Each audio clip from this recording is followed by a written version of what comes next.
Magandang araw po sa inyong lahat. Sana matapos yung panoorin tong aking vlog ay makapag-subscribe kayo, no?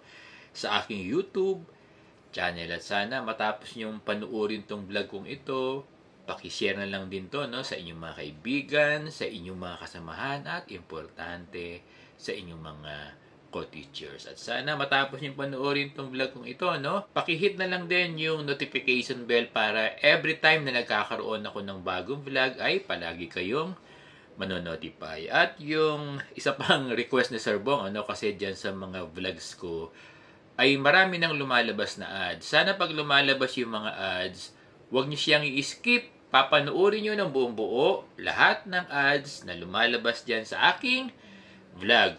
Pwede ko bang asahan yan sa ating mga kaguruan? Maraming salamat sa inyong lahat. Ang i-discuss pa rin ni Sir Bong ay yung mga tanong ng ating mga subscriber. Susubukang sagutin ni Sir Bong yung mga katanungan ng ating mga subscriber. So, yung unang tanong natin, kasi nagtatanong yung isang EnQuest passer kung paano raw nagkakaroon ng item na Principal 1. I-discuss ko lang kung paano nagkakaroon ng item ang isang division sa Principal 1. Alam nyo, importante ang item na Principal 1 para sa mga passers ng EnQuest. Kasi kung walang item ng Principal 1, hindi natin maaring ma-accommodate yung mga passers ng EnQuest. Una, maaring mag-request ang isang division ng item sa DepEd Central Office ng item na Principal 1. Kaya lang, nagre-request lang ang isang division office kung may need sila ng item na Principal 1. Paano nagkakaroon ng need ang isang division ng Principal 1? Alam nyo, kapag may mga school na nagiging independent. Kasi sa rule, kapag ang isang school na dating annex ay naging independent na, dapat magkaroon na ito ng isang full-fledged na school head or magkaroon na ng isang Principal 1.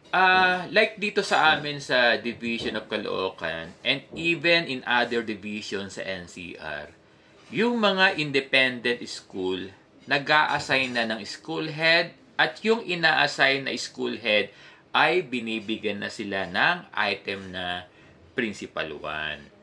Pero alam ko sa ibang division, sa province, nare-relay sa akin ng ating mga subscribers, head teacher position yung mga ina-assign na OIC sa mga schools. At alam ko, may mga teacher 3 na na-assign as OIC ng school. Particular ito sa mga division sa province. Alam nyo, kapag na-assign kayo as OIC in school, you are considered already as school head kahit yung position nyo ay hindi Principal 1. Particular in the provinces, kaya head teacher or teacher 3 ang ina-assign for a certain school kasi walang mga items na Principal 1. Now ang tanong, bakit dyan sa ilang division sa province, head teacher or teacher 3 ang na-assign na OIC ng school or school head ng isang particular na school? Perhaps walang item ng principal or walang passers na pwede bigyan ng item dyan sa kanilang division. Pwede kasi ganito ang nangyayari. So, paano pa nagkakaroon ng vacancy sa Principal 1? Alam nyo, kapag may nag-retire, may nag-resign, or may pumapanaw na principal.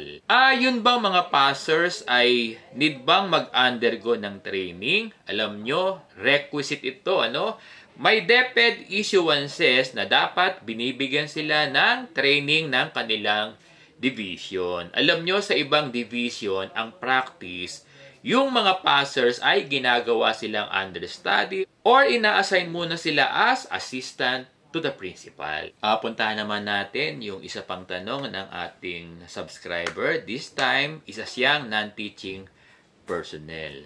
Alam ko, marami din akong subscribers na non-teaching personnel, particular yung mga nagwo-work sa division office at sa mga schools.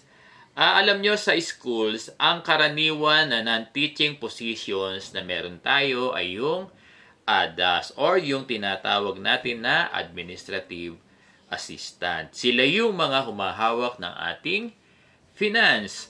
Meron din tayong mga admin aid positions sa schools. At itong latest natin, nagbigay ang DepEd ng mga administrative officers o yung mga AO positions sa school pero nilagay sila sa elementary. So, puntahan na natin yung tanong ng ating non-teaching personnel. Sabi niya, kasama daw ba sa increase yung mga non-teaching personnel?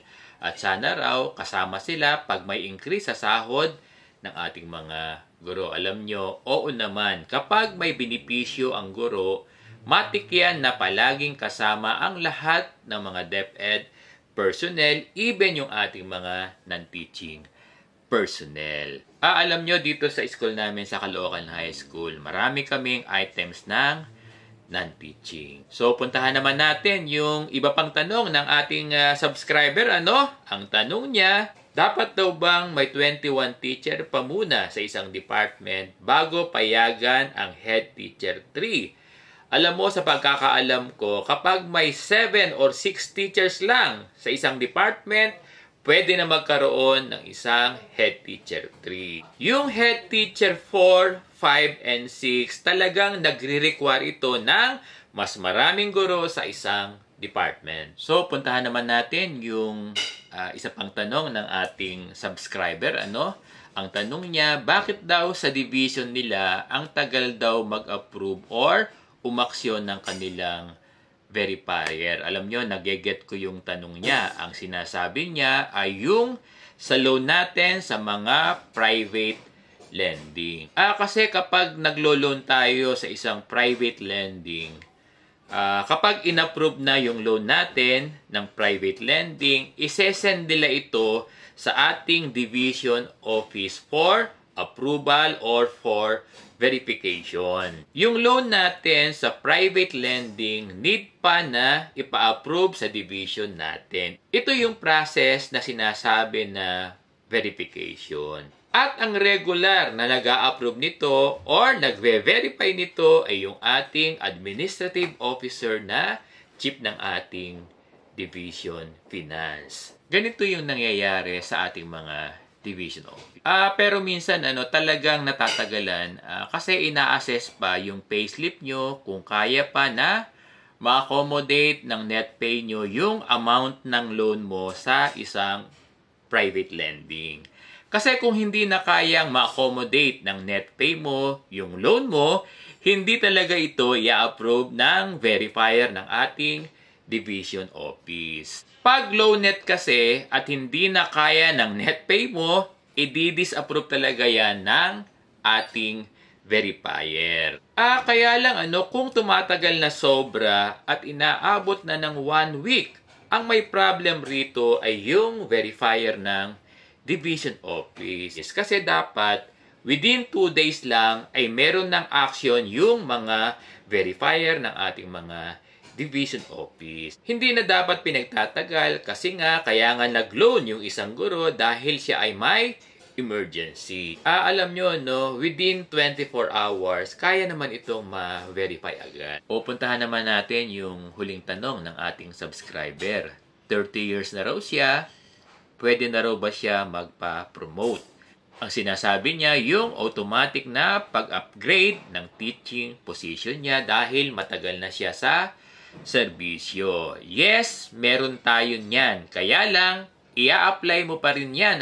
Mag-fill out ka ng ERF. At subukan mong i-apply yan ng Teacher 3. To my understanding, even without MA units, kung mahaba na yung iyong serbisyo sa pagtuturo, pwede kang magpa-promote to Teacher 2 or Teacher 3. Pero kung hindi mo na i-apply yung teaching position mo to Teacher 2 or Teacher 3, yung salary mo ay matik na mag-a-upgrade din. Meron ba kayong natutunan sa mga topics na diniscuss natin ngayon?